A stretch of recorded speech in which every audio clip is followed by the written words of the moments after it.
Go. Hear you, but tilt. Tilt down. Tilt down. You Oh, talking? I'm sorry. There you are. There we are. Now you don't have much front light. Nope. Oh, there we go. I mean, I haven't really got Tilt everything down? finished setting up yet. Down. Oh, further. okay. Right there. I can adjust some of my brightness and stuff like that if it would be helpful, Okay. Can you hear that, or Edward? color balance. Oh, or, let me turn on something there. Yeah.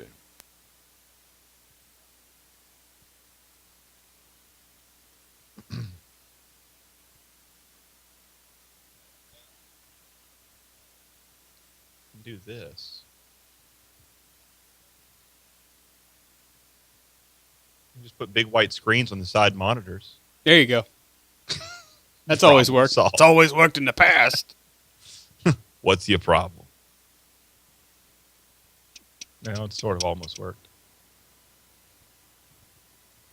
My stomach is I making can't see my noises. stupid window. You tell me you just said, It did. Do I know? It's part cat. You're part salamander. No, that's not true. I wouldn't be able to live with myself. I see the fire and it freezes me. I look into it and it's black. How do you know? Why can't I feel my skin should crack and peel? I want the fire back. wait, can we talk about how I had to go retake my license picture on Thursday? I saw that. For my birthday. It looks awesome. It does. It's a good picture. Thank you. I was very impressed with myself. I'm gonna go look at it right now. As a matter of fact,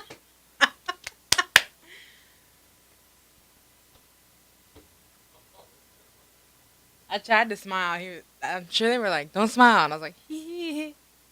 I'm going to.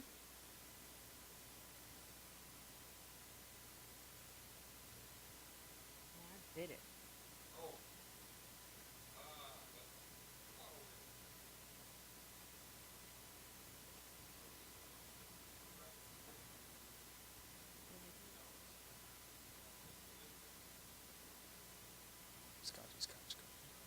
it's very oaky and I don't know what smoky.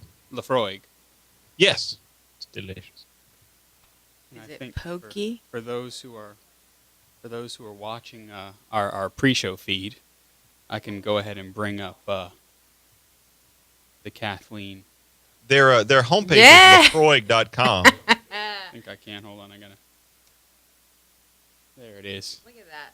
Look That's- at that. I'm impressed with myself. What are we doing? And they even centered the Louisiana right in the middle of your Yeah, face. they did. I mean, it looks very nice, I think. We're looking You're at not putting your Kathleen's number driver's in it. license photo on the YouTube. Mm-hmm. That's like a very nice one. I was impressed. And it was raining. Thank you. Oh. And my hair stayed That's stayed somewhat in place. Boom. not too shabby. You know, I never realized until just, I think it was a week or so ago, I was watching one of the YouTube recordings. Yeah. And I got my big old self up in here. And I didn't realize you recorded the pre-show as a whole part of the thing. Well, I mean, I just turned the machines on, and Yeah. YouTube keeps it. Or And man, I'm picking your boogers. No, I was chomping on those almonds that you brought. Oh yeah, well Almonds, I've yeah. been seen chomping almonds many times. There's no telling what else I've been seen doing in here, but glad to be here once again. Jeff, I don't know if you ever get up this way. I've got a bottle of Lafroig quarter cask, Oh, which is the only Lafroig stronger than Lafroig. Sounds So- like a reason to make a trip. So what they do is they actually they take the flavoring. I don't know how they do it, but they intensify or amplify the flavor. My goodness, Yeah, it's actually much stronger than most people like, but I dig it.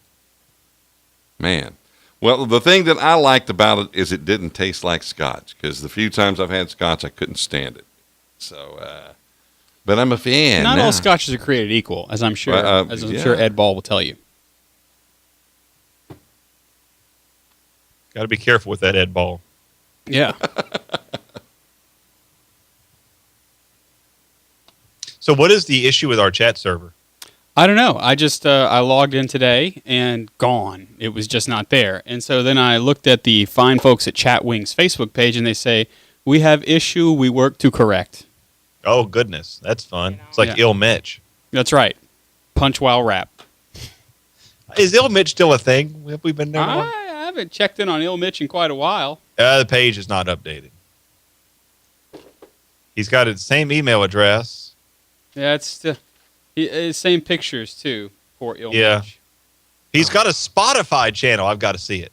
Oh well, then he has. That's a recent thing. K Black by Ill Mitch. Hello to rap fans. I'm Ill Mitch. I come from Russia to America. Now I am free to do 3 favorite things. These are rap and ride on my skateboard and hit my boxing bag. But most favorite thing is rap. Ill Mitch. The brother sure does have a Spotify channel. After rap, I am most happy. Mm-hmm. He has a Bandcamp page, Facebook page. Oh, Facebook. Sure enough, Ill Mitch. 408 likes. 2 friends. Why you not got friends? Happy day after the day after MLK Day. That's a very specific holiday. It is. Oh, Ill Mitch. Punching while rap. Punch Yeah. while rap, man. Rock and roll. Yeah, I hope you're punching the show tonight.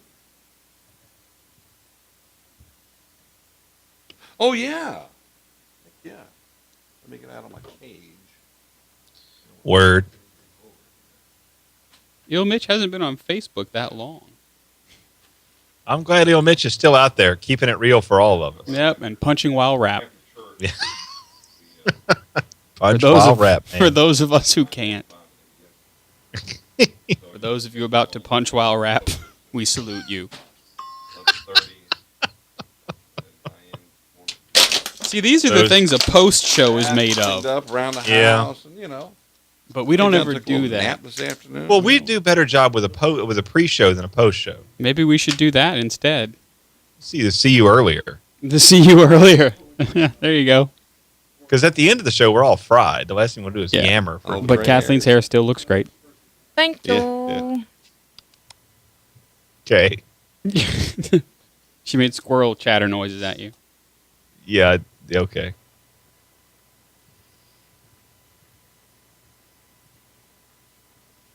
And now, for some reason, we have 1267 kbps bandwidth, which is well over. Maybe my calling out unto the people of Cox Communications did something. Y'all Cyloned on me earlier, so don't Oh, yeah. get too Well, excited. there it is. Yeah. Yep. Yeah. I'm half tempted to get a Countryman. I'm just tired of talking into the stupid thing. The only problem with the Countryman It sounds terrible. is you sound peaky from too much electric. The highs are really high. You And- think so? And there's no basses. He's got no bass. I think I might It's keep this obstacle Kathleen, ridden. picture for posterity because we could show it on the show Looks like a prison picture sometimes. sometimes. Well, maybe I know what I'll do. I'll see if I can My booking picture. book them. I thought that I could crop inside of Did you see Yeah. that who KML chose their pick of the week? I did. No. I informed her. I'm sorry. I but- didn't know. What you gonna do? Whatever. Said I guess if you Vot! have to, Vot! if you have to, then okay. Got the VOT. Some people just gotta bot. Yeah, they got a bot. I always say you gotta keep them separated. Whoa, No, that's not correct. that's from the '90s. Yes, I remember. I was there. It was brutal. Not all of it. Certain parts were awesome. Having my mom go to Walmart and saying, "Pick which fabric you want me to make your jams out of." That was awesome. I always chose the chickens. Blue fabric with purple chickens. That's what a man wants to wear to school. Yeah. So I'm told. Yeah, they work great. You gotta know who you are to be able to do that. Yeah.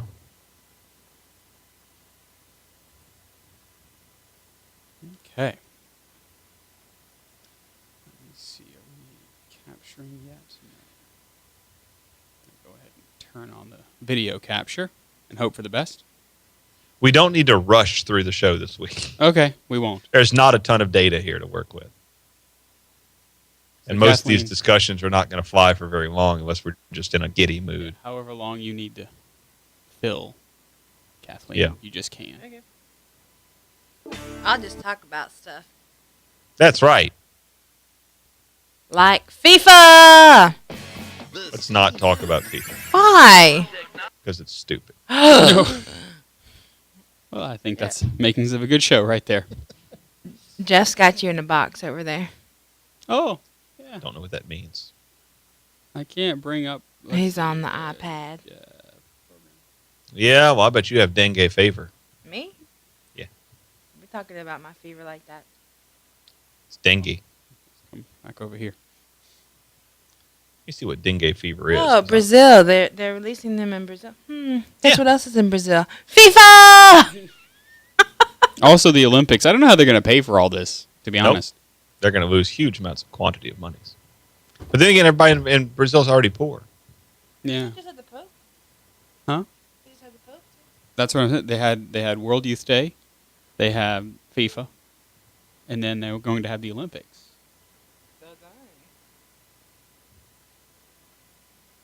Do you find it interesting that maybe we should talk about this on the show, but that now that the Holy Father is beginning to speak on some issues that, the world and media wish that he wouldn't, all of a sudden the Pope is remarkably frail and unfit to lead and, all those things.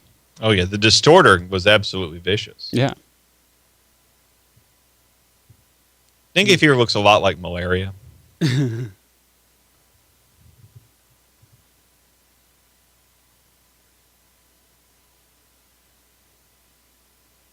But not like viral hemorrhagic fever, which is quite bad. No, that's different.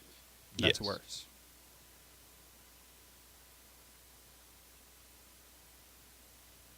That's where you get that bird flu. That's where you get that Ebola. Mm-hmm. I hear what you're saying. You can also score an Argentinian hemorrhagic fever, which you don't want. I don't want anything that would cause hemorrhages. You're going to die, y'all. It ain't good. Just in general, hemorrhages. That's also bad Ebola news. and Marburg are basically the same thing, but dengue is more similar to yellow fever. You know what that means? You're going to have about an extra 3 or 4 days to bleed to death internally. Yay! I'd rather get one of the ones that just kills you in 20 minutes. Father Ryan, are you watching the Discovery Health and Fitness channel? No, I'm not. 'Cause I feel like I'm looking at listening to it Wikipedia. now. Mm-hmm. No, Wikipedia is much worse. Yeah. Yeah. It gives you that diluted sense of actually knowing what you're talking about. WikiMD. Yeah. Is there I mean, I'm- such a thing as WikiMD? There should be. There should be. There's probably something like that. Wikipedia has a couple of very specific things. Like there's one for not herbology. Why don't you just use gillyweed? Yeah, pretty much. Whatever the Muggle version of herbology is. Horticulture? That's the one. For academic fields, there are sub Muggle wikis. herbology. What are you going to do? What do you say to that? Wow. Yeah. I get some electricity in here, and we'll square it all up. What are you going to do? Herbology. Oh, you saw where Catholic Starter finally got Started? started. Yeah. Yeah, I didn't really give a whole lot of it's not pretty. No, and the first one out the box here, I'm like, okay. Yeah. Yeah, it's a blog. Yeah. Basically. Really? Yeah, they're using a blog engine. Well, that's sad. Terrible. They sure are. Ugh.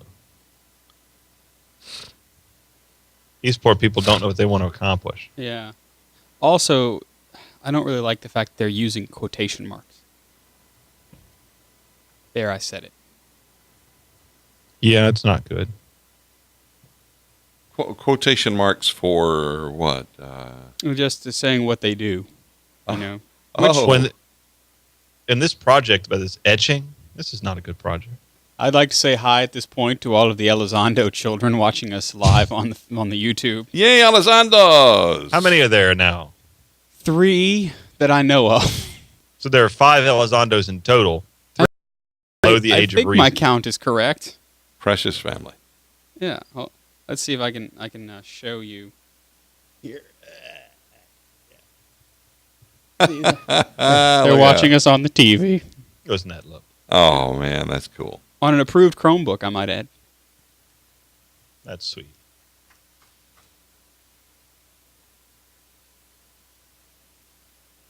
Okay. Well, So there. that's proof that 2 people are watching, because I can't even confirm that Jason is watching. He probably just Ed is watching. Yeah. So now we have 3. Yeah. So tweet us with your tweet things and tag us CUcast, and then we'll know. There's a blog called Extreme Math. I'm in. Of course you are. Looking at Bertrand Russell's proof of 1 plus 1 equals 2. That's delightful.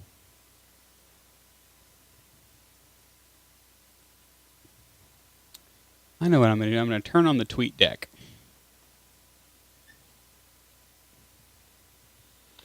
Tweet deck.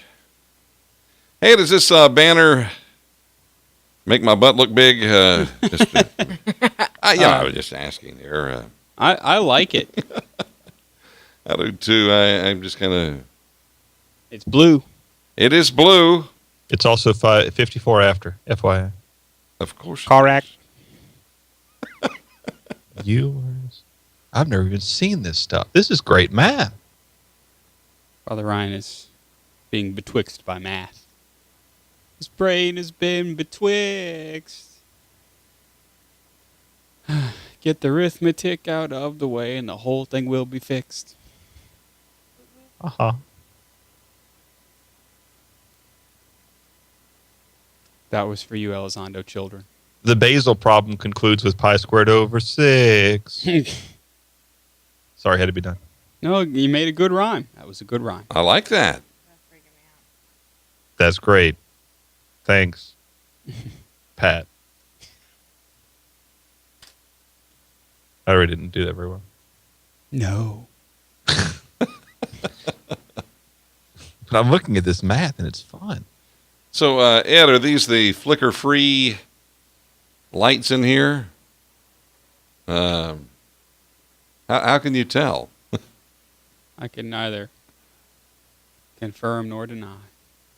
That these lights are on or off, Oh, they're on. but they're also off. Mm-hmm. It doesn't make no sense.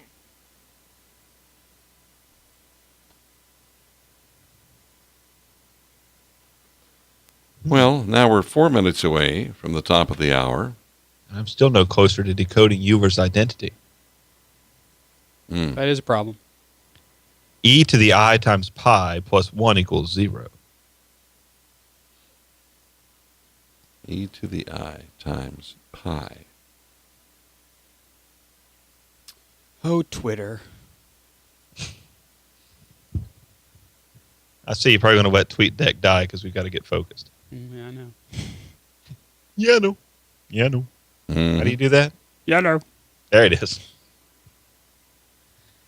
All right. You should do it as a boozy Irishman. It'd be funnier. Yeah, I know. Father Ryan, would you like to pray the prayers? Indeed. In the name of the Father, and the Son, and the Holy Spirit. Amen.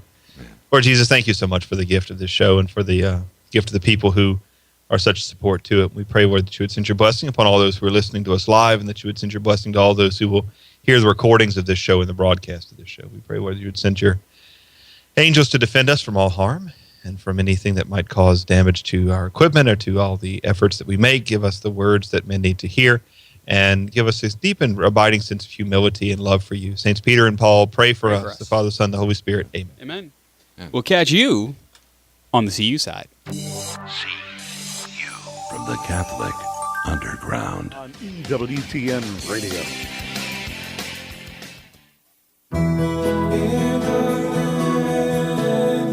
Next time on The Journey Home, join Marcus as he welcomes former Presbyterian Mike Carlton to the show.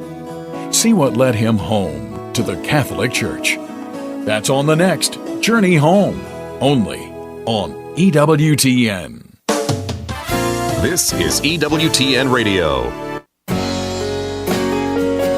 Hello, this is Jimmy Sakers. I want to tell you about my book, The Fullness of Truth. It's a handbook for explaining and defending the Catholic faith, written in language that lay people can easily understand. Each section, for example, let's say infallibility, opens with a one-page cliff note with the headings What, Why, and Wow.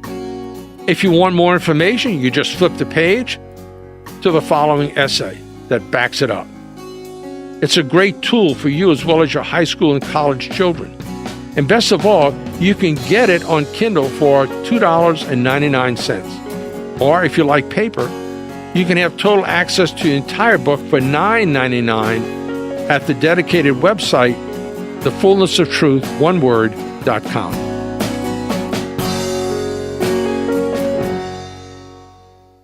Catholic Community Radio relies on the financial support of you, our listener. We also rely on your prayers. But word of mouth is another valuable way that you can support this station. Tell a friend. Tell them to tell a friend. Thanks for your support, and thanks for listening. Catholic Community Radio can't happen without your spiritual support, but we're also praying for you. Call our prayer force today, and we'll add your prayers to our growing teams of rosary groups, Eucharistic adorers, and small faith communities. 225-341-2720. For 2,000 years, we've helped the poor and comforted the sick. We've educated generations of children, developed the scientific method and college system. We support marriage and human life. Guided by the Holy Spirit, we compiled the Bible.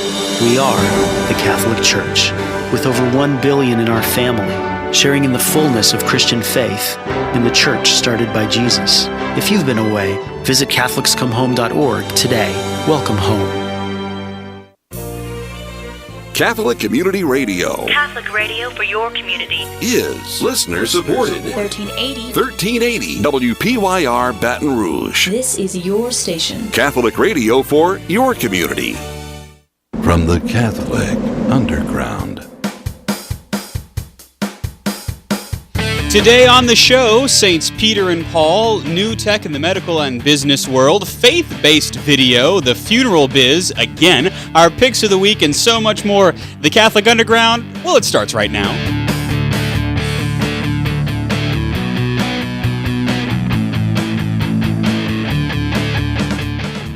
Put your hand on the YouTube. It's time for the Catholic Underground, your weekly Catholic guide to the digital continent. It's episode number 268. I'm Father Chris Decker, a priest of the Diocese of Baton Rouge. If you're listening live, you can join us at CatholicUnderground.tv. And even though we're having chat room issues, you can still watch us live. So we've got a full panel this week, as you might know. Joining me, we got Father Ryan Humphreys. He's the rector of the Minor Basilica of the Immaculate Conception in historic Natchitoches, Louisiana. Hello, Father. Hello, world. Also, Kathleen Lee. She's the incoming campus minister, now full-on campus minister at St. Michael the Archangel High School in Baton Rouge. She is our fully licensed faith ninja. Hello, Kathleen. Well, hi. And Jeff Blackwell is the technical director of the CU. He is the commandant of the Jeff Star 1 near-Earth orbit satellite. Hello, Jeff. Love that satellite. Yes, indeed. Don't we all? And Good to also, be here. yeah, we've got Ed Ball, who is the silent witness in the video room. So hey to Ed. And we've got you, of course. You're here. You're watching us on television. You're watching us on YouTube. You're listening to us on the radio. You're listening to us via podcast. We're happy that you're here because you're an integral part of our show. And actually, you wouldn't be here if not for the work of two very important men who actually happened to fall on the Sunday this week, Saints Peter and Paul. Father Ryan, this is actually a really cool feast day, isn't it?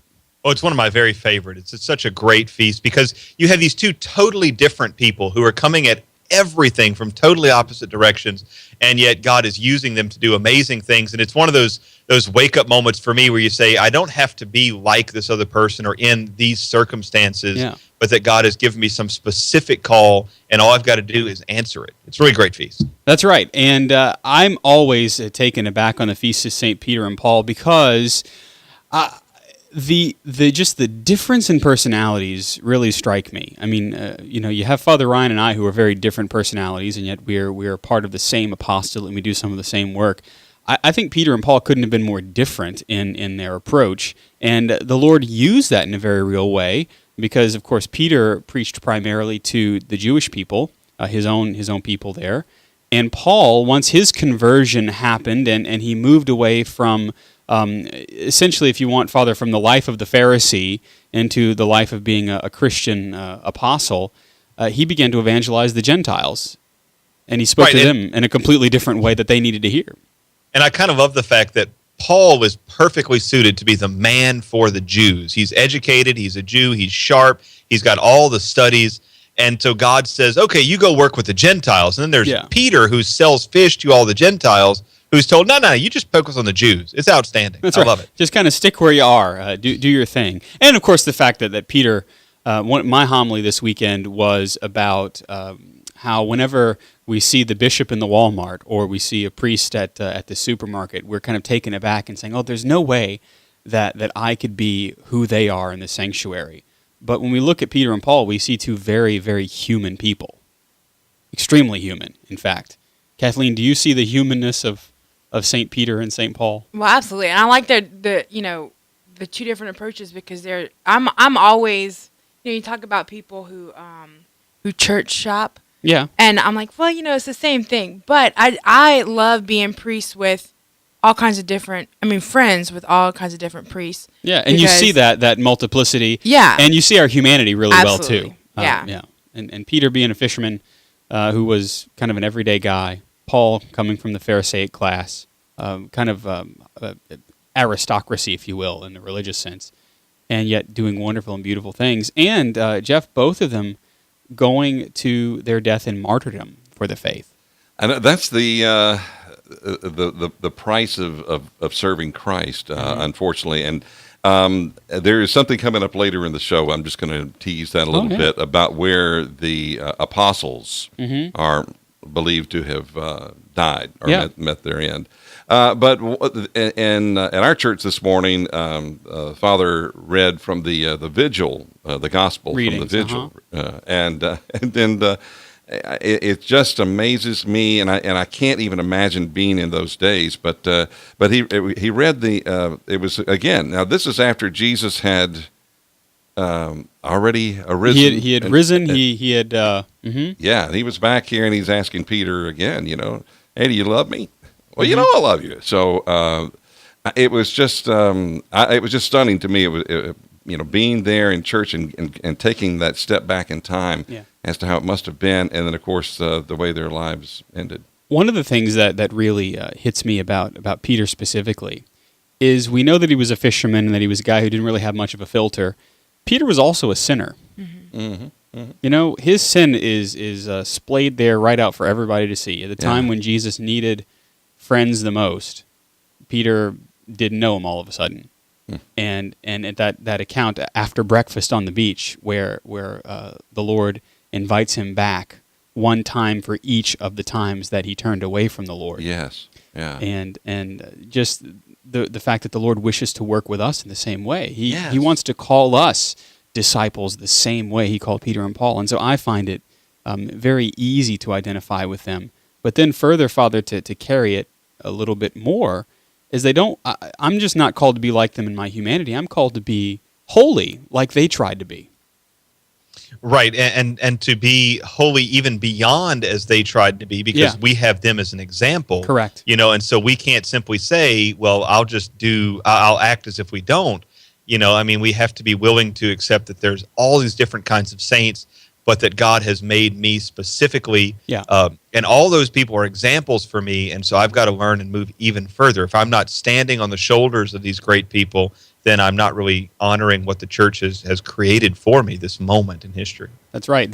Now think about that, Jeff.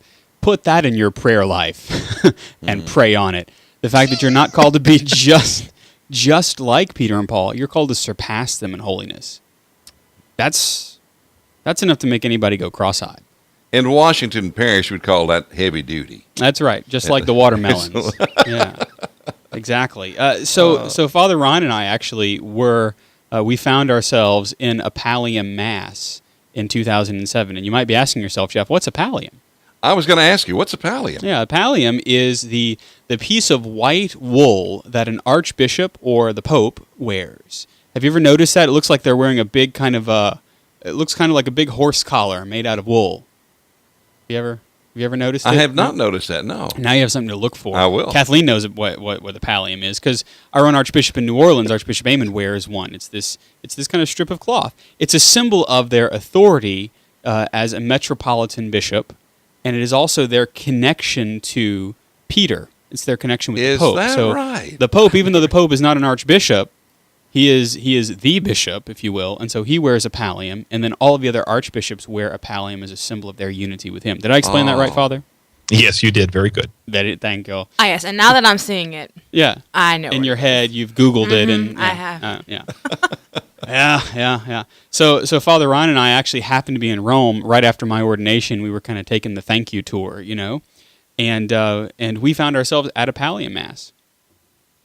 It was one of the coolest experiences of my life because we knew that it was going to be the Feast of Saints Peter and Paul, and we saw pallium, but it didn't occur to us that was there would be the Pope, and generally anytime there's a public mass, there's cardinals around, but all these archbishops, including Archbishop Tom Collins. That's right. Oh, thank you. It's a real guy, Toronto.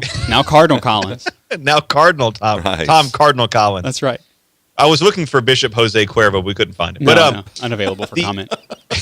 But so you have all of these men coming down, and then they're kind of being put on the spot, and there's the Pope, and this was Pope Benedict, is looking at him and going, we're about to lay upon you this authority, but also the yoke of Christ, and you have a unique call now to lead not just a handful of people, but you got to think of an archdiocese with 1 million souls, or 5 million souls, as in the case of places like LA and New York. Wow. That's an unbelievably heavy burden. It's scary enough for me as a priest to have 500 or 600 families.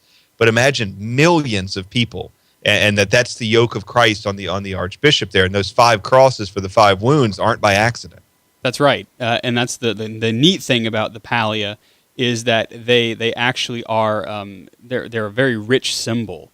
They're a symbol of authority certainly, but also of willingness to be a martyr if need be. And that is one of those things that just kind of makes me go, oh my, this is real stuff. This isn't just playing at church. This is actual. This is us. I actually, for those of watching on the video feed, I have a very low res picture of a pallium, which, as you can see, it's kind of a banded cloth. And in fact, I think we can go to that. It's up on 3. It's a banded cloth, and with the crosses there, and then there are pins that go in those crosses that are usually shaped like nails. Right. So there you go. It's interesting. Pope Benedict, when he was first made Pope, decided to use a different version of the pallium that was an older one. That instead of having the kind of the yoke and then come down the center, he had it hang off slightly to the side. And after about 2 or 3 years of that, he himself said, the symbol is not made richer by this. The yoke is the symbol that matters. And he did away with this thing and said, let's go back to the same one, the simpler one. And in fact, Pope Francis this year did make a lot of waves because it wasn't that big of a deal, went from red crosses that had been installed by Benedict back to the black crosses that all the archbishops wear. But it's really interesting because the symbol is so evocative, it's not necessary to twerk it or to tweak it. It's never necessary to twerk it. But it wasn't necessary to tweak in any way, shape, or form. It's just such a perfect symbol of that yoke and at the same time the nails and the crosses and all of those things. That's right. And for those watching the video feed, we have the old pallium that Francis is wearing, the one with the red crosses, where he's actually giving the pallia to one of the archbishops there. So really, really rich symbolism that Peter's ministry, and Paul's for that matter, still continues today. And that in a real way, Peter, the successor of Peter, Pope Francis, he's in Rome primarily, and he is preaching to all the pilgrims from Rome. And in a sense, would you say, Father, that all of the archbishops are kind of like Paul? They're the ones who were sent out as missionaries into the different areas of the world? That's exactly what they are. They're designed to be. They're not called as they're not called first, but they are called later, and they're called in a more profound way. And in a certain sense, I kind of like, one of the things I like is when Pope John Paul was there, when a man was selected to be a bishop, the nuncio would call and say, the Pope would like you to consider being a bishop, and he would say yes or no. Benedict, the guy would call and say, Benedict has selected you to be a bishop. Do you have some grave reason you can't do it? With Francis you've been selected as a bishop. You can pick up your stuff and move to Milwaukee next week. There's not a question. It's very Pauline, because, of course, Peter was said, come follow after me. Paul was knocked down and struck blind. So you have different kinds of calls from the Lord sometimes, and I often feel like I was a more Pauline call because my middle name is Paul, and of course I was slapped on the side of the head and struck blind until I was able to, move forward. So what are you going to do? That's right, and mine was very much kind of a Petrine call because I was kind of following along with the Lord, and as a young person, and then he said, "Let's go fish," and I said, "Okay," not to put too fine a point on it. And then for those watching our video feed again, I'm giving you every reason, if you're listening on the radio, to turn on CatholicUnderground.tv because I have a little close-up picture of the pallium with the red crosses. So you can kind of see it up close, without the pins in it. So that's kind of cool. But also, are you aware, Jeff, that there are different kinds of bishops? Let me think about that. I guess I never really have thought about it other than bishop and archbishop. But, okay, well, yeah, there you go. That's right. And now, do you know the difference? Well, the way I look at it is and I'm just basing it on here in Louisiana. No, yep. The Archdiocese of New Orleans has an archbishop, and it's kind of like which came first, the archbishop or the archdiocese, huh?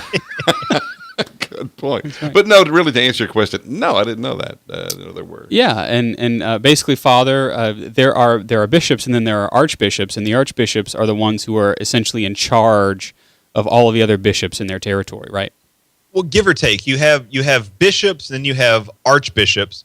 And that's just a function of whether the diocese they're in is a small or large diocese. Yeah. Most archdioceses are also metropolitan sees, which means that the archbishop is also the metropolitan, which just means that he has it's a loose sense of not authority, but oversight responsibility. So exactly. if I'm a bishop in Louisiana, which we're all going to pray never happens, and I make a decision that gets some people upset. Maybe I say we've got to close a parish, or maybe I decide to buy a bazooka on the parish dime.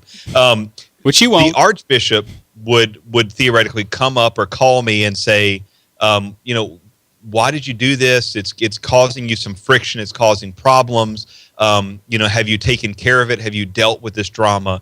And then the nuncio, he might call the nuncio, which is the Pope's legate, and say, look, I talked to him, and this is the story.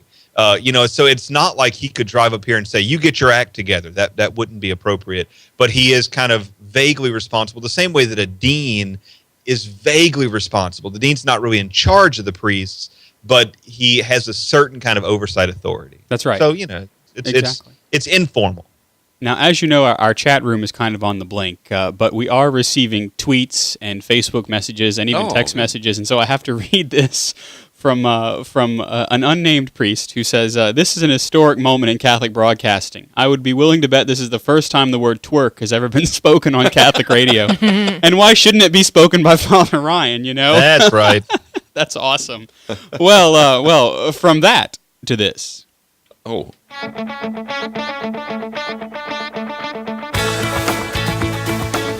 What's the matter? Another wheel coming off? You're listening to the Catholic Underground. We're online at CatholicUnderground.tv. I'm Father Chris Decker. We've got Father Ryan Humphreys joining us via Skype. Jeff Blackwell in the audio cave. Kathleen Lee and Ed Ball, who is providing our video service at CatholicUnderground.tv. Our picks of the week are coming up a little bit later. But first, there has been a little bit of a breakthrough from the medical technology desk at the CU, which is staffed by Father Ryan. Brazil is releasing, get this, especially if you're in Louisiana or the South, mutated mosquitoes to fight from, I can't even pronounce this fever. Dengue. Oh, okay. There it is. So, Just Father, think Daniel Ochum. What is this? What is this fever, and why do I need a mutated mosquito to fight it?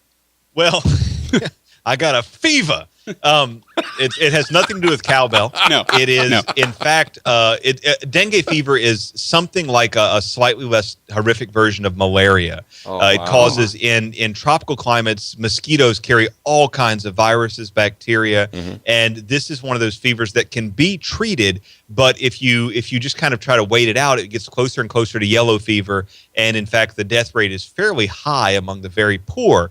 And so the idea is, when we treat a lot of diseases, is that we want to make a cell, we want to convince a cell or trick a cell into killing other viruses or other cells, just like a cancer. Cancer medication mostly nowadays is all about mutating certain cells to convince the cancer to stop spreading. Well, we decided to mutate mosquitoes now in something out of a Jeff Goldblum movie from the 70s. We basically mutate mosquitoes so that when they bite people, they deliver something that is, rather the mosquitoes are more likely to kill off the other kinds of mosquitoes that cause these diseases. Because they got built-in syringes. That's right. And so one of the things we have to realize is this is not just dengue. It's not just about dengue. It's about all of these tropical diseases, especially malaria. Most people don't realize that malaria is the single number one killer in the history of the world. More people have died by malaria than anything else ever. The only thing that's coming close, I mean, barely close, is abortion. Yeah. And so malaria is a giant big deal.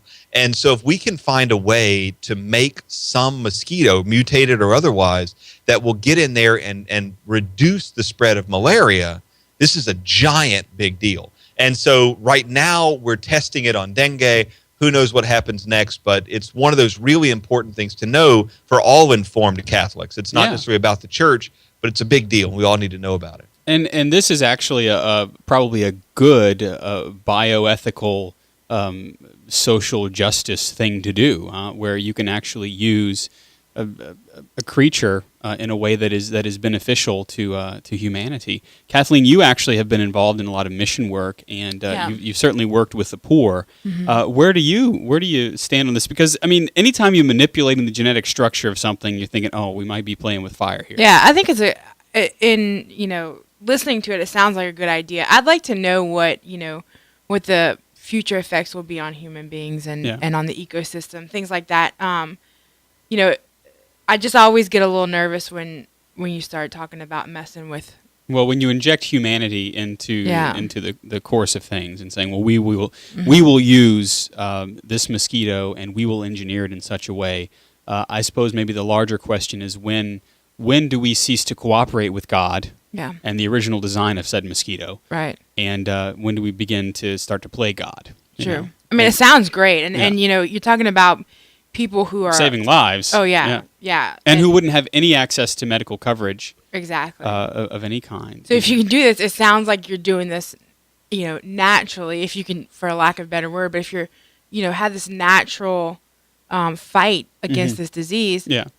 But I just wonder what the long-term effects are going to be, because we all know what messing with the ecosystem can be. Yeah. Especially here in Louisiana with our little nutria rat friends. With the nutria, with kudzu, there are all sorts of things that have altered our ecosystem. Yeah. Oh, yeah. Well, the thing too that I always think about when this is there is something that it has been used that dramatically reduced the number of cases of malaria around the world, and that something is dichlorodiphenyl trichloroethylene, DDT, which is DDT, which was vilified for no good reason. The scientific community has yet to prove that DDT does anything other than kill mosquitoes in vast quantities. People can literally pick up and eat spoonfuls of the stuff. Really? Yeah, I mean, you can pick it up and eat a spoonful of it, and it has no adverse effects. It does on certain species of like certain kinds of cats, certain kinds of snakes. But DDT was vilified for political reasons that had to do with communism, that had to do with political stuff in the United States. But it worked. And the tragedy is that people are dying in dramatic quantities around the world, and we're having to resort to mutating mosquitoes when there is a product that works.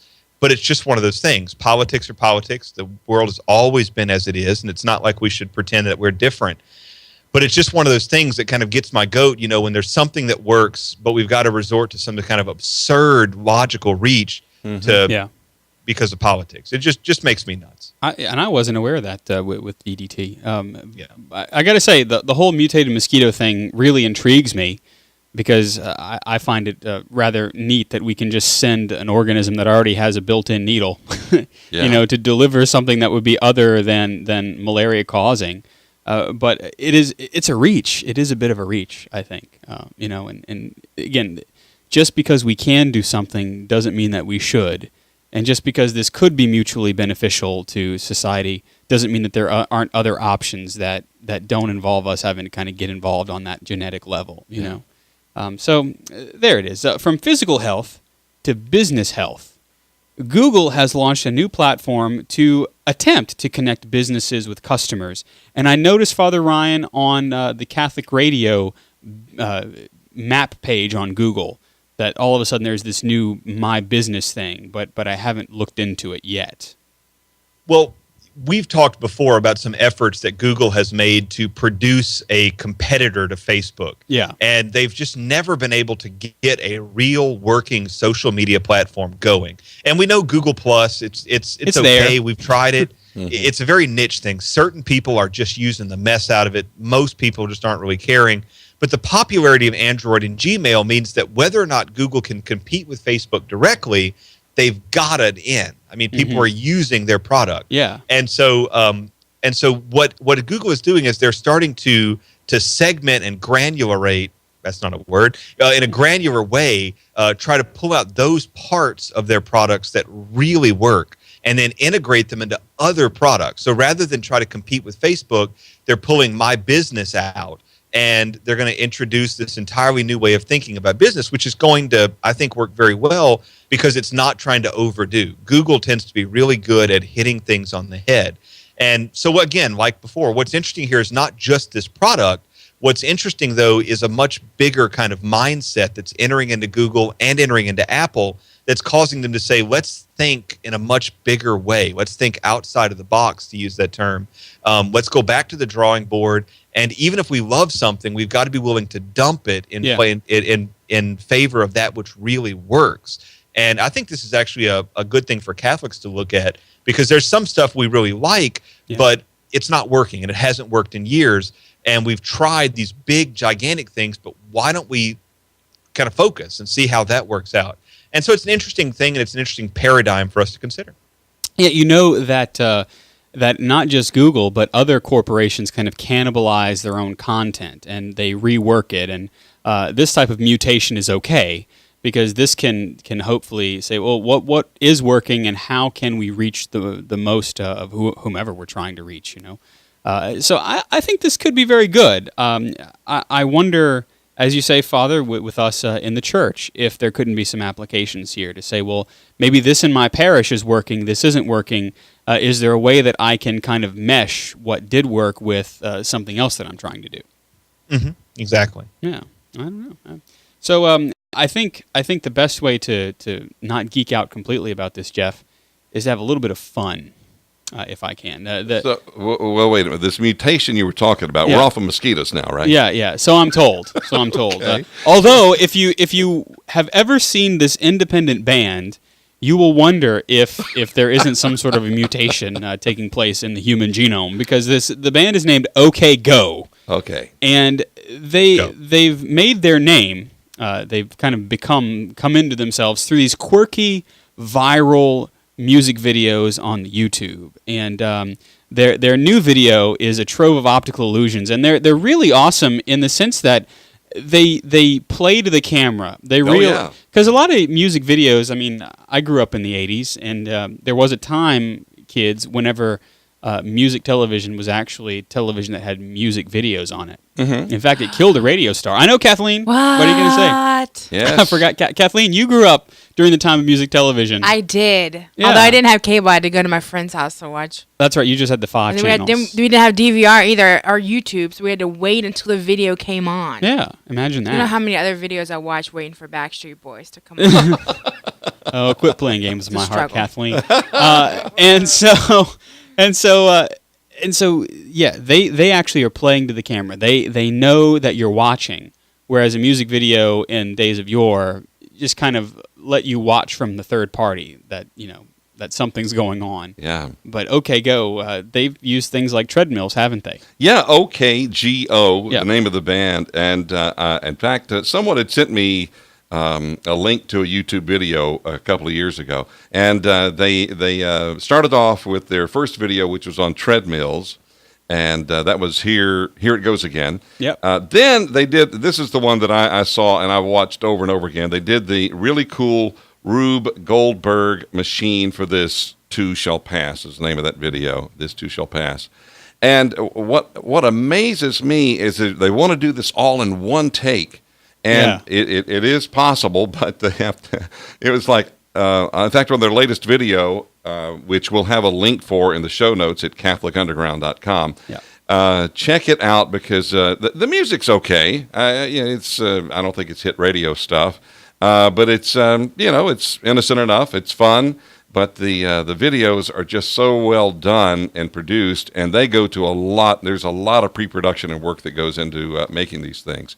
So really what makes the band so great, as we've talked about before, is they really want to do well what they do well, and OK Go does quirky and unexpected very well. You'll love it. It's entertainment. Bring the kids and neighbors. I mean, it's fun to watch. But it's the people behind the scenes that really make this happen. One take, the camera is moving all over the place. These guys are running from these little sets all around this huge studio. It's kind of like an extended video selfie. Oh, gosh, is it? But it is extremely well done. And the latest video is called The Writings on the Wall. And again, you can check it out in our show notes. You'll enjoy it, and even Grandma will like it, too. Yeah. Kathleen, you know about OK Go, huh? I do. I'm hip with the cool kids. To me, watching, because I use the treadmill pretty regularly, and the things that this band is doing with the treadmill, they're kind of hopping on and hopping off and then hopping onto each other's treadmills and kind of synchronized treadmilling. I can barely just walk on the thing. Right. And I know what happens, like if my shoe comes untied and I have to, hop to the side of the treadmill, just trying to get back on is not easy. And so they have these really cool music videos. And you say the music's pretty catchy too. Some other music that's catchy is this music.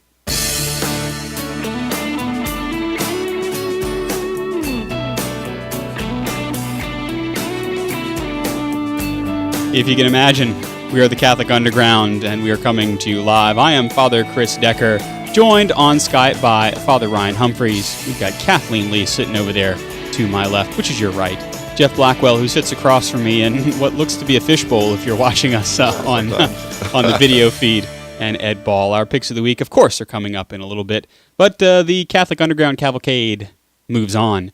A Hollywood Faith-Based Film Summit shows that spiritual content is in high demand, Kathleen, and there are a lot of spirituality-based films that are out right now. Well, yeah, and we've discussed the 5 big faith-based movies slated for 2014, like Noah, God Is Not Dead.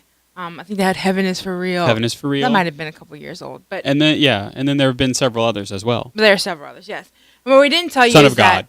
that was the one I another was one. looking for. Mhm. That was it. Yep. But we didn't tell you is that those movies we highlighted, and even some more, were being discussed last year at a major Hollywood summit meeting about family and faith entertainment. So before they came to be, they were being discussed at a Hollywood summit. Yeah, so like not at like a Catholic conference, at like Big wigs, secular- actual money changing hands kind of summit. Yeah, and there actually is a really high demand for these kind of movies in the United States. So why the summit? What were they doing? Well, what Hollywood is doing is looking at what works and what doesn't, which they should because it's media. What are they, what's selling and what is not selling. And certainly we know that cheese does not sell. No. Not in the movies. Not and you know about my Catholics default to cheese concept. We tend to do that. But I'm seeing through some of these off Hollywood movies that sometimes Christianity defaults to cheese. Oh my gosh. And some of it's difficult to watch. Cheese does not belong in the movie theater unless it's a topping on your popcorn. Ah, Yum. Or nachos. That's So there you go, good. Kathleen. That's your quotable for the week. I like that. So we know that movies like Left Behind, Yeah. Fireproof, Oh, good yeah. movies. Yep. Going to get some crowds, but they probably aren't going to be bought on DVD and Blu-ray. They'll fizzle pretty quickly once the word gets out about. Or you'll have a kind of a Bible study kind of thing where a parish or a church will watch it and then glean some of the stuff from it. Yeah. And we saw how badly Noah did at the box office, and we connected that with its totally unfaithful representation of the Bible story. Yeah, as I've heard, kind of like the Hobbit films, if you go and suspend everything that you know about the Hobbit, they're pretty good films. If you go and you suspend everything you know about Scripture, Noah, from what I understand, was a pretty good film. Yeah. But I don't know, Father, did you see Noah? That's a negative, Ghost Rider. The pattern was full. I don't suspend my belief in Jesus Christ for the purpose of movie films. Ah, that's another quotable. There we just full Deal of with all that. Wow. Usually it's me who's racked up the most quotable by this time in the Hey. show. Yeah. Zinger. So so there's a happy medium here, right? Yeah, we it seems like this happy medium is a generally faithful presentation of the stories and values of faith. Sure. Made in a way that genuinely entertains without the use of things like sex, violence, language. All the things that most people go to the movies to see these days.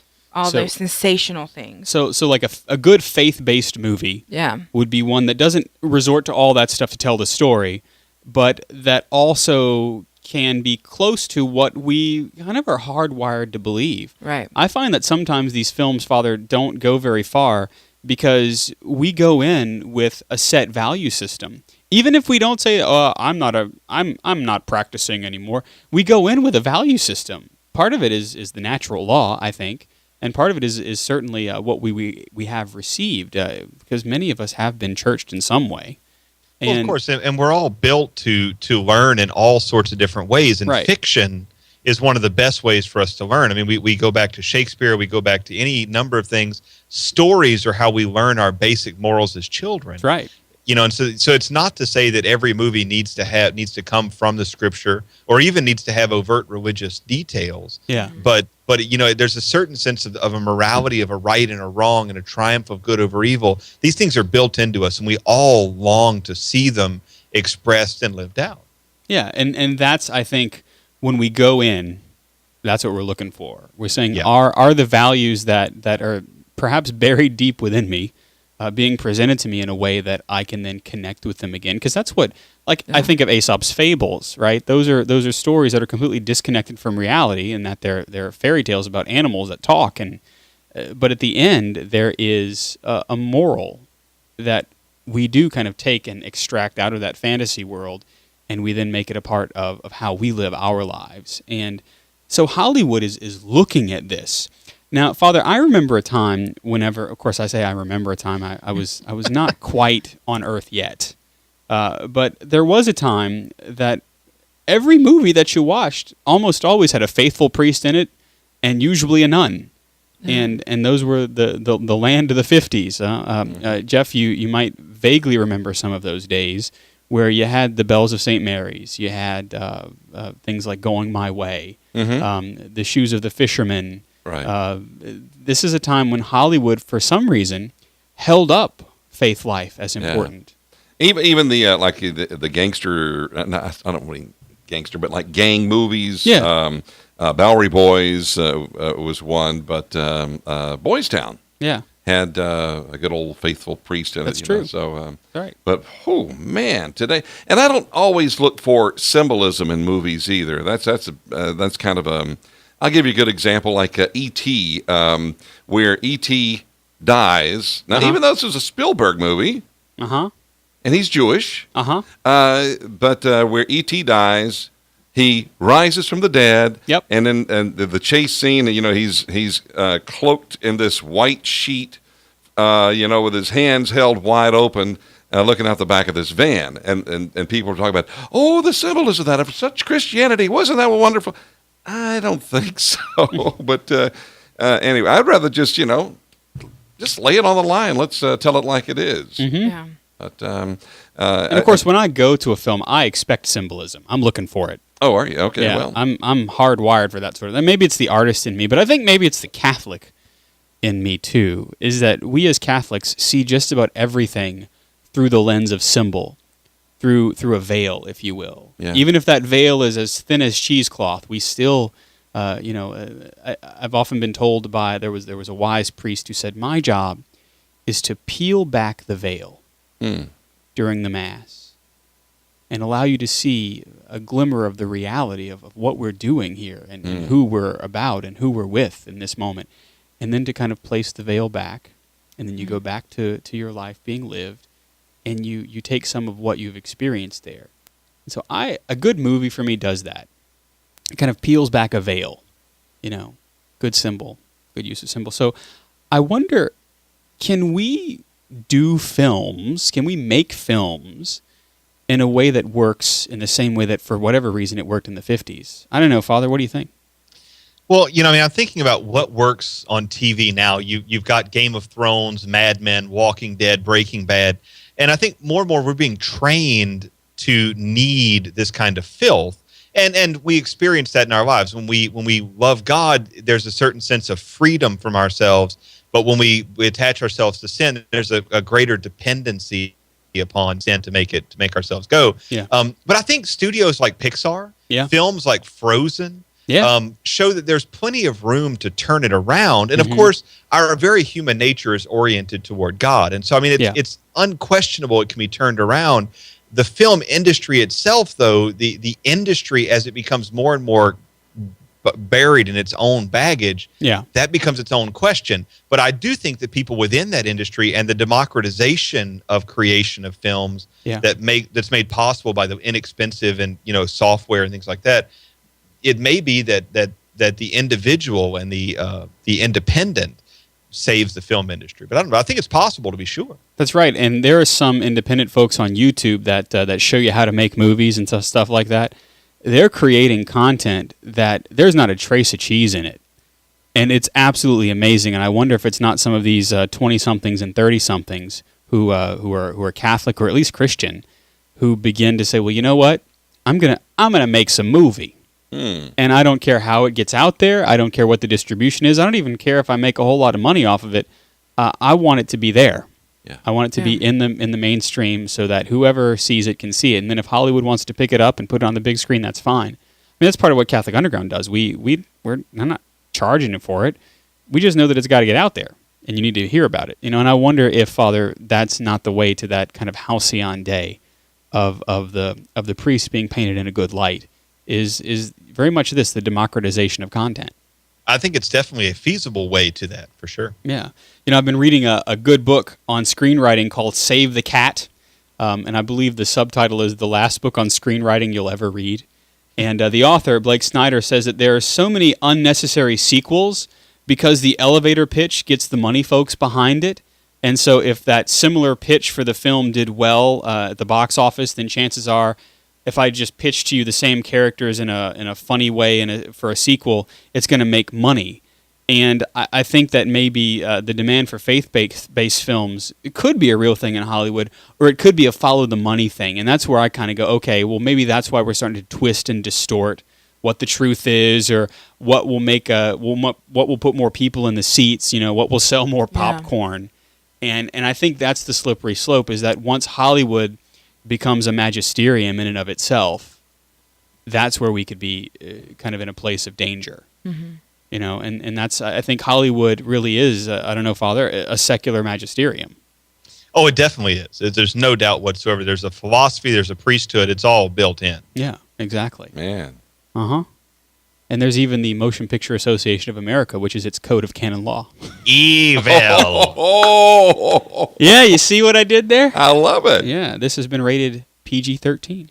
So now, moving from the film industry to using technology in a way that I would love to see the film industry go, a Texas Aggie Catholic has created a Google Map mashup with the locations of the deaths of the 12 apostles. And this is, it's actually totally awesome.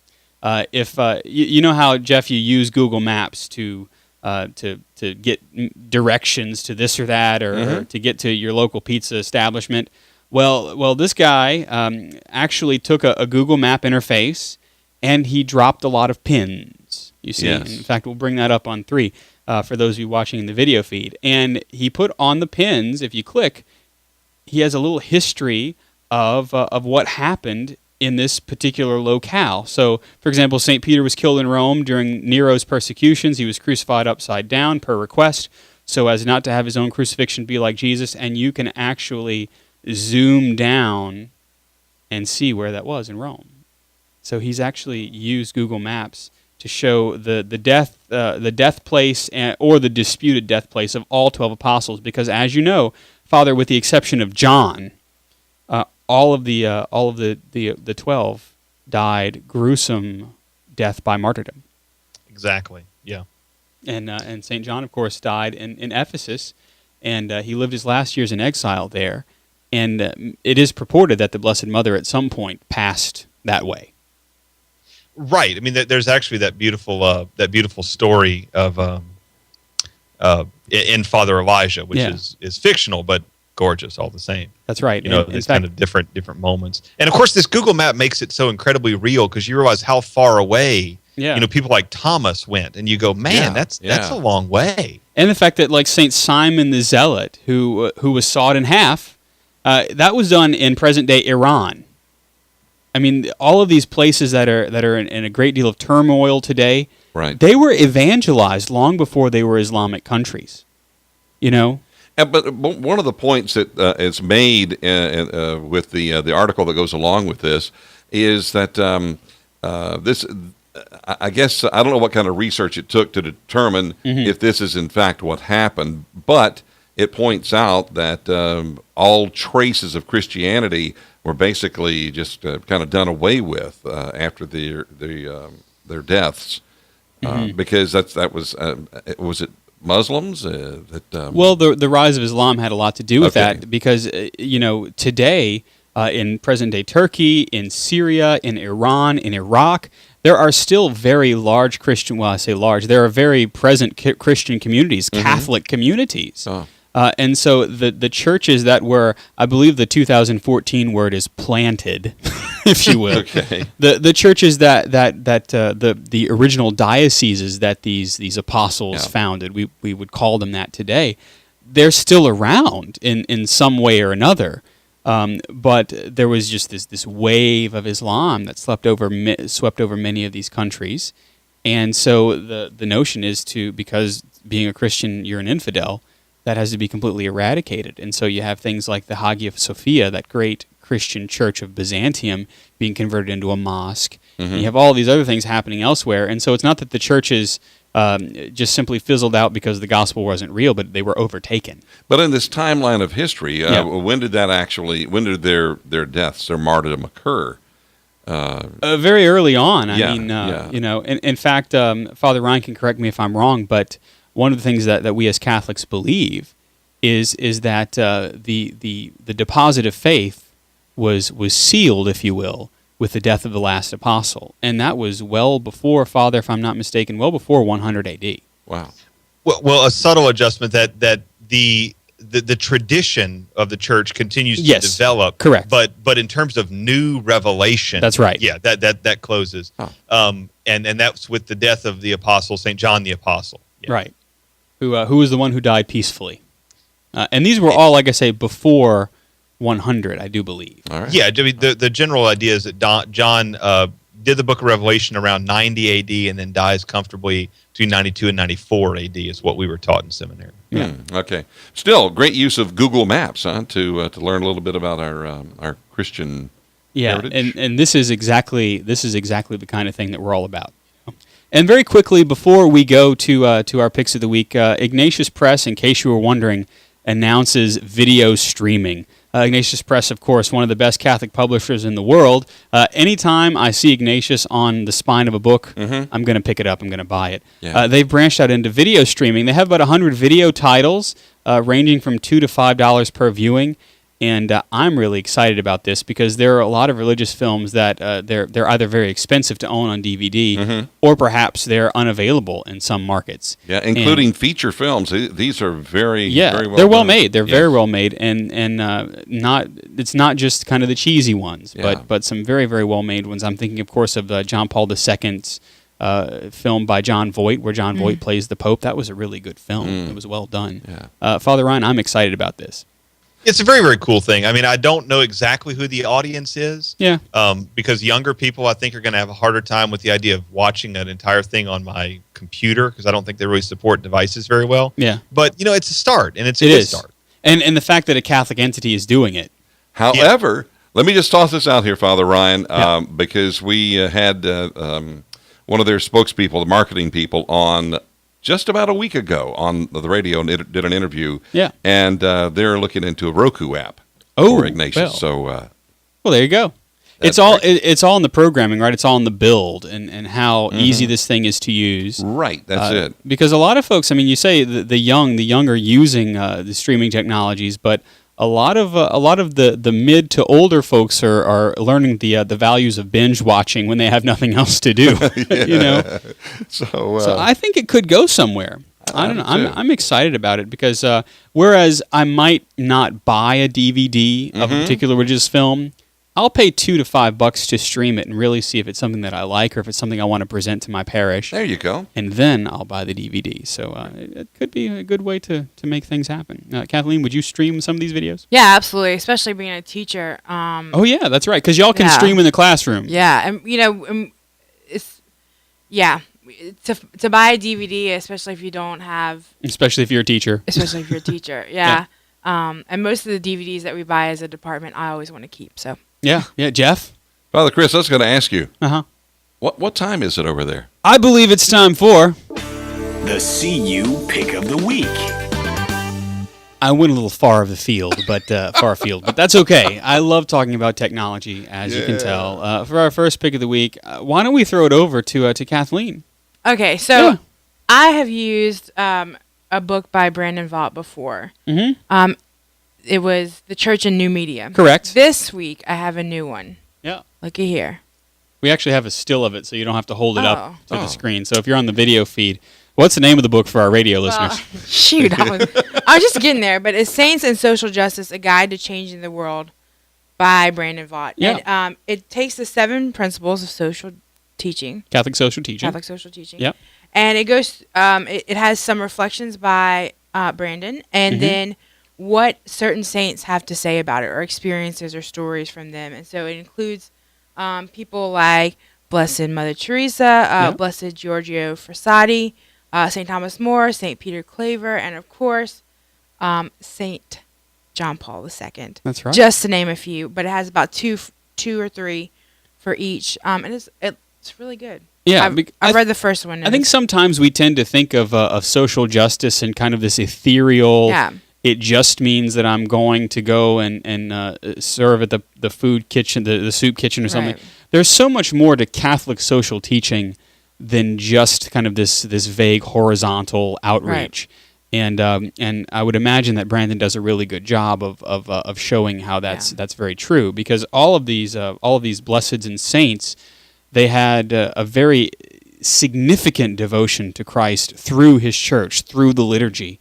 And it was that led them out into the world to say, now how can I take what I have received here in the Mass and push into the community and extend the hands and feet of Christ? So it could be a very good read. I haven't read it yet. I've seen it. It's been out I for a just little while. got it, so I'm just. And I would imagine that this may make its way into your curriculum as campus minister. Probably. Yeah, very cool. All righty. Well, that's a good pick of the week. Thanks. I fully support it. Father Ryan, would you like to give us your pick of the week? I'd be so excited I could hardly stand it. There is a service, or rather I should say that one of the things that is so cool about right now is that TV is cheap. You can buy a big TV fairly cheaply. And so what I'm doing at my school was installing a big TV as bulletin boards. Yep. But then I got to find something to drive, some kind of software that can make that work. And so I'm going to be using Raspberry Pis.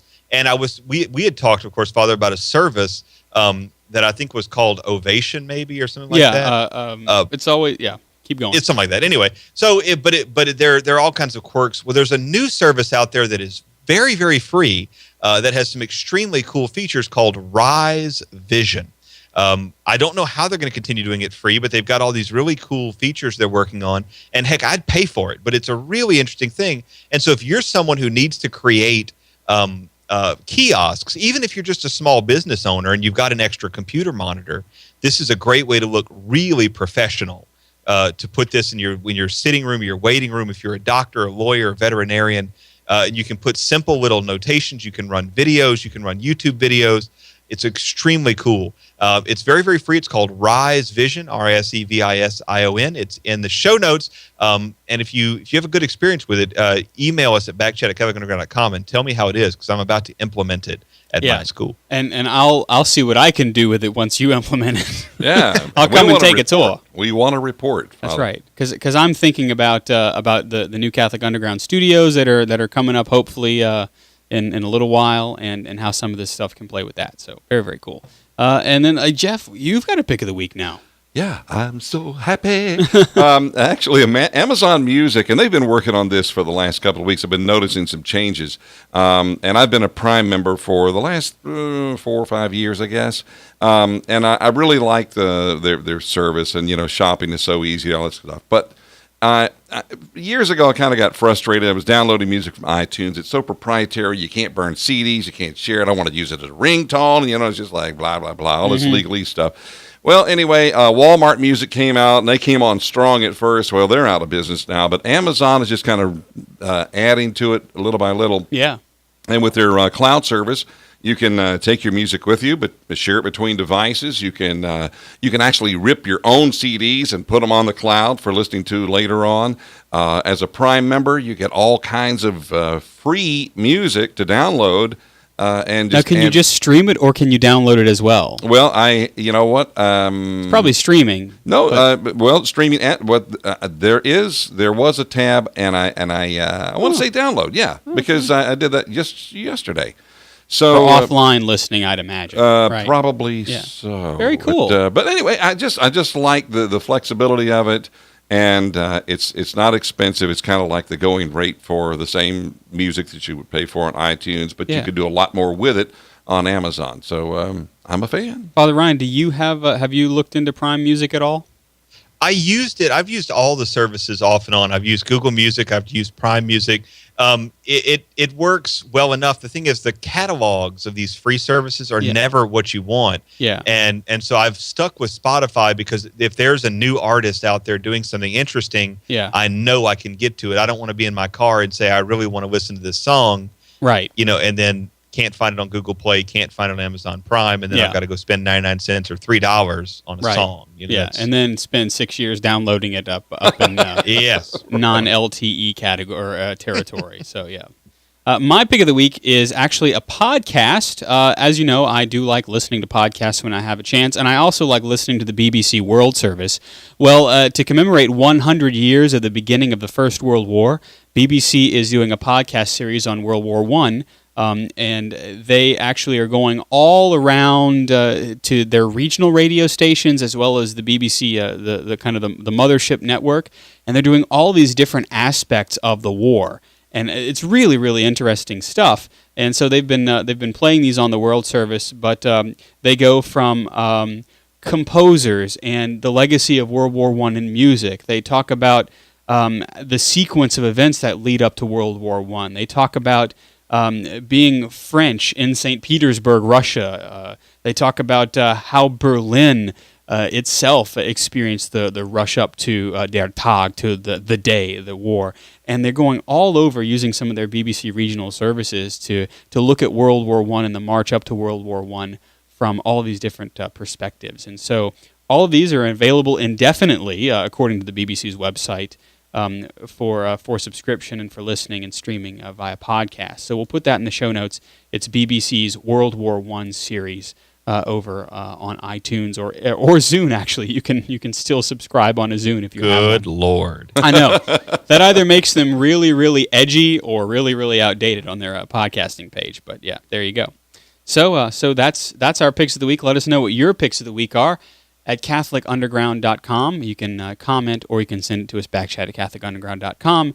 Jeff, we thank those who help us, don't we? Indeed, we do. Portions of the Catholic Underground are brought to you by audibletrial.com/Catholic Underground. That's audibletrial.com/Catholic Underground. That's Father right. Chris? Yes, if you like what you hear, if you like what you watch, then please go to CatholicUnderground.com and consider becoming one of our undergrounders. Consider subscribing to our content by way of a donation, if you wouldn't mind. We certainly make good use of it. In fact, Jeff has his own light now for the TV broadcast. He actually is lit. Thanks to you. Yeah.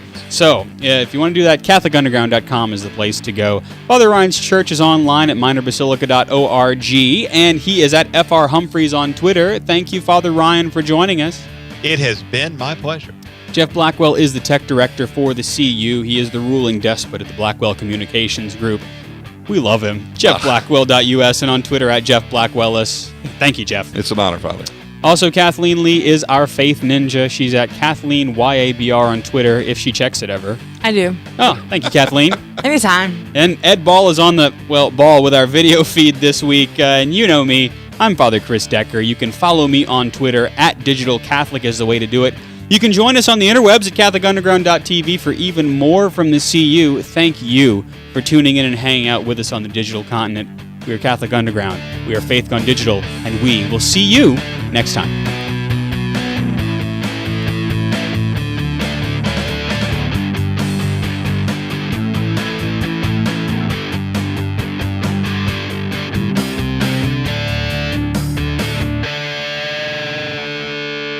From the Catholic Underground.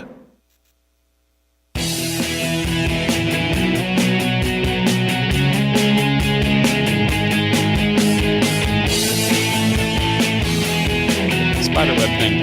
Anyway, this is the See You Later. I'm Father Chris Decker, and I'm checking the Twitters here. And you're not. That's right. I'm sometimes Father Chris Decker. We got Jeff Blackwell over there, and he's got his snazzy backdrops there. Oh wait, I tell you what. Hold on, Ed. I can actually switch the camera. Hold. No, that didn't work either. Ooh. What did I do? What happened? Uh-oh, Jeff's camera just disappeared. Blackout. It's TV, Always everybody. In the dark. I'm an audio guy. I'm in the dark over here. What can I say? Yeah. Well, you hear his voice though. It's because he's in the ocean. He knows Kathleen. We all know Hey. Kathleen. Right. I'm in a glass box of emotion. And then, lest we forget Father Ryan, he's over there too. Yeah. Yeah, what's that? There we go. I think sometimes that camera. Let's. I think I can go back to Jeff now. There he is. Yippee! I'm still here. You do, Jeff, look kind of like you're in a fishbowl. No. It's neat, actually. I don't know. It's like one of those magic eyes, I think. You do. It's kind of a magic eye thing because there's this perspective thing happening. Yeah. But at least we get to see the board. Yeah, that's cool. Yeah. Thanks Right to Ed. Ed actually said, why don't we just do something other than a talking head? I like it. And so. Oh, yay, Ed. Slow clap for Ed. I want to keep Ed around. Hey, I'm all for it. I'm all for it. I've made the executive decision, although I have no executive authority. I guess I'm going to fade the music now. Oh, yeah. Yeah, I was wondering. I was like, that's long, man. That's great. That's totally a long time for that. It's like a 3.5 minute piece, so. Yeah, just in case. I don't know how many people are watching us, so we Can't be many. I just shared a YouTube video with you of WatchMojo.com's top 10 hated Disney animated shows. Oh. And you know what shows up at number 6? I'll bet it's Frozen. Gravity Falls. Gravity Falls, what? No way! Because these are shows that did not get good receptions, that were hated. By whom? Huh? By whom? Good receptions by whom? It didn't explain. It just said hated, and I saw Gravity Falls. I said, I must show this to Father Chris Decker. He will be furious. I never watched Gravity Falls until Father Chris told me about it, and I'm like, I don't know. But when I saw it, I was like, oh, this is... It's funny. It is. It's great. Funny. They're coming out with the second season. The second season is coming up. I'm looking forward to it. I thoroughly enjoyed the show. Yeah. My favorite, Kathleen? Lil Gideon. Lil Gideon. Father Chris. Yeah. Oh, my. I just hit myself with my microphone. That's right. You got to watch out, Kathleen. And then when I looked up, I was on the screen. You get new hair, and then I know. It gets kind of crazy. Did you mention your webcomic, Father Chris? I forgot. Yeah, I didn't think you mentioned it either. Yeah, I get all Twitter-pated whenever we have all sorts of stuff happening at the top of the hour. End. That's right. So we actually did well on time, though. Yeah, it really did.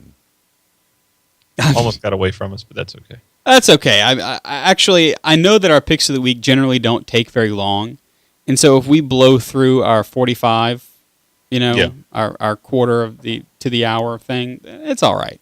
Not the end of the world. It's not the end of the world. It might be the end of the show, but it's not the end of the world. Yeah, that's a good thing. Yeah, but I got a funeral tomorrow. Oh, do you? Oh. Of course, there's always a funeral on the day off. Yeah. Well, I was supposed to have one, but the family's related to a priest across the river from me, and so he's going to do the funeral. Outstanding. Yeah.